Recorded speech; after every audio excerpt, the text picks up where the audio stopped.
Hello and welcome to the Liz Experiment YouTube channel. I'm your host Liz, better known as the Liz and the Liz Experiment, and this is the channel where I record field notes from my attempt at trying to architect my best life.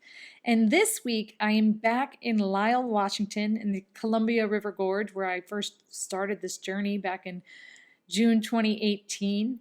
And I worked on a whole bunch this week, but it all really centered around one major learning that I had, which is a lot of people, including myself at times, are pretty much stuck in their head a lot.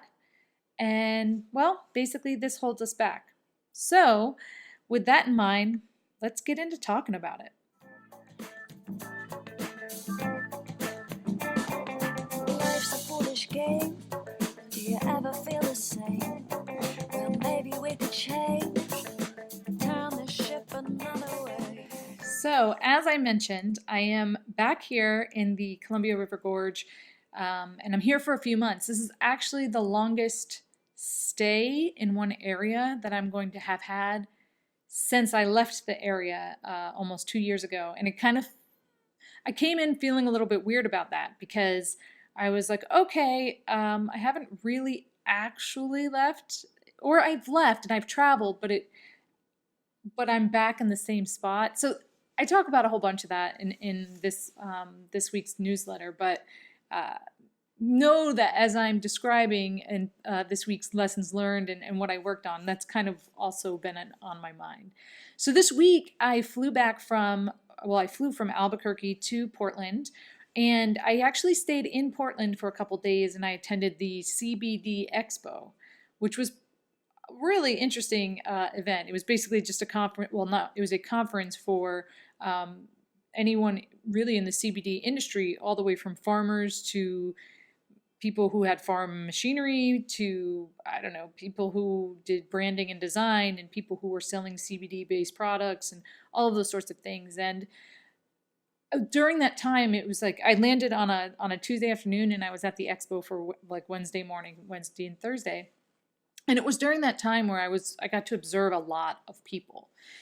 And so this week's learning about people being in their own head, it's not necessarily completely brand new, but it definitely came to light as I was just kind of looking around at this entire industry of folks who are sitting on so much potential given the products they've created or the businesses they've put together or the counseling services that they've created. Whether you believe in using CBD or not, it wasn't about that for me. It was more just observing that there were so many people at this expo who had so many great ideas and so many great sort of intentions, but they couldn't get out of their own way. And they were never going to be able to get out of their own way.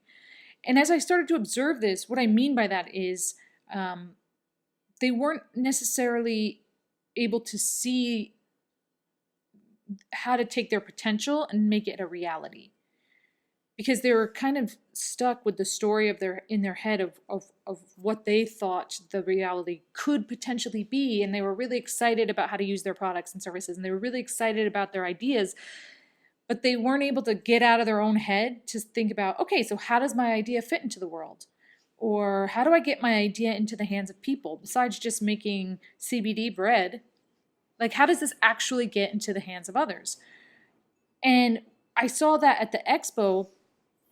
And then I saw it also like in the people around me, that not just discussions about the industry and those sorts of things, but with friends or with people I was staying with, or not necessarily staying with, but people that I was encountering along my path. So as an example, I saw a couple who had just recently been married after meeting online, after divorces, each of them being divorced.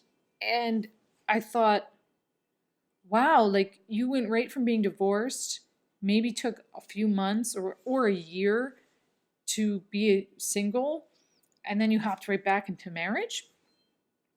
That's really interesting for me, because that period in between marriages wasn't very long, or relationships or whatever.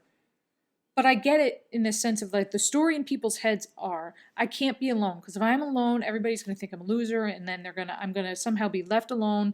And as humans, we are afraid of that because of our genetic code and what has happened. And if I'm alone, I'm going to die, or I'm never going to find anybody, or I'm never going to be happy. How can I be happy alone? But what we don't realize is that during that alone time, which I have taken a lot of, and so I guess I've learned, and it wasn't necessarily intentional that I did this. I'm not saying I'm some sort of guru, because I'm certainly not. But it was during that alone time where I learned so much about myself that I'm able to kind of carry forward and move on in a new way. So I can imagine being in a past relationship and I'm half of that relationship, right? So I'm doing some messed up things and he's doing some messed up things. But then I take a year in between and I do zero work on myself. Not saying these people did zero work on themselves. I'm thinking if I'm only alone for a year, I personally don't think that's enough time alone for me to do the work. And then I jump back into a relationship. Like, that's crazy. But the story that we have in our head, CBD is going to change the world. If only I can get it out into the marketplace without thinking about what does that even mean? Or I need to be in a relationship because if I don't, I'm going to die alone, because that's the most awful thing in the world. But all of these stories keep us from stepping into our power. And so this week, what I worked on was really, really observing without judgment of others, because despite my comments, that's other people's lives. Like they're happy living that way. That's cool. Like, no hate.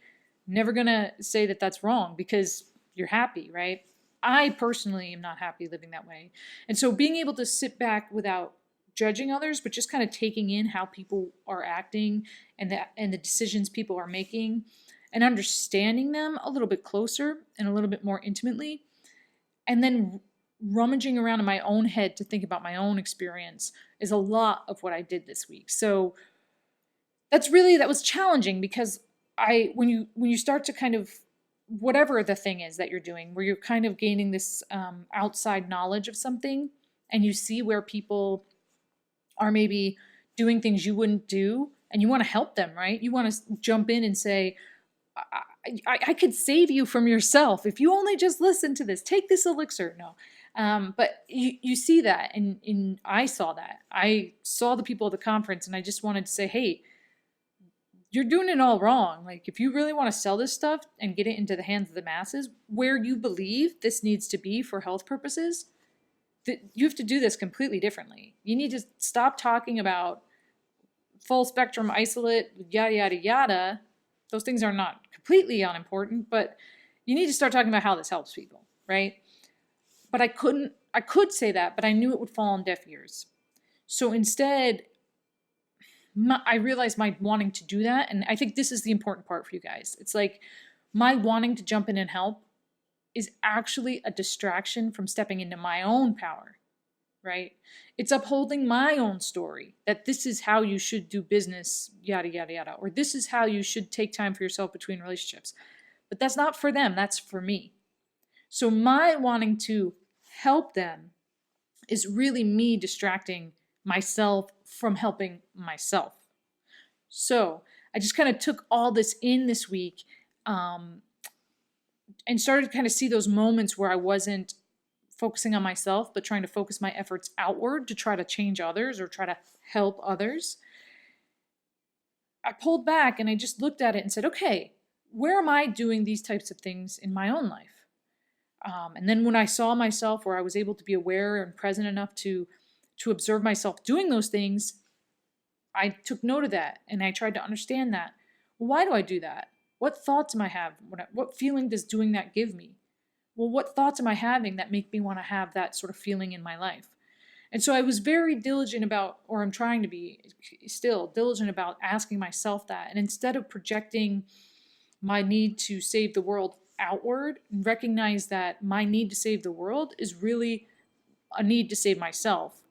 And all I really need to do is listen and understand others and understand the plight of others without judgment, so that I can take a look at myself and make myself the person I want to be, the person that is the most congruent, the person that is aligned with my values and my morals. So it was quite a week, and I this is an ongoing practice. It has to be, because I think for me, this is this is one of the biggest lessons of this journey so far. I'd love to hear what you guys think, of course. So please add some thoughts down in the comments below. And next week, I'll be back here in Lyle, and I'm sure I'll have even more fun stories to share. But until then, I want to thank Hands Adam featuring Snowflake for the music that I use in the intro and outro. If you like this video, pretty please give it a thumbs up. As I said, if you have anything to add, please do add it in the comments down below, or email me, or whatever. If you have my phone number, text me. If you don't text me. If you want to get these videos every week, don't forget to hit the subscribe button down below. And until next week, y'all, thanks for watching. And I encourage you to go out into the world and observe it without judgment, so that you can understand others to understand yourself. See you next week, y'all.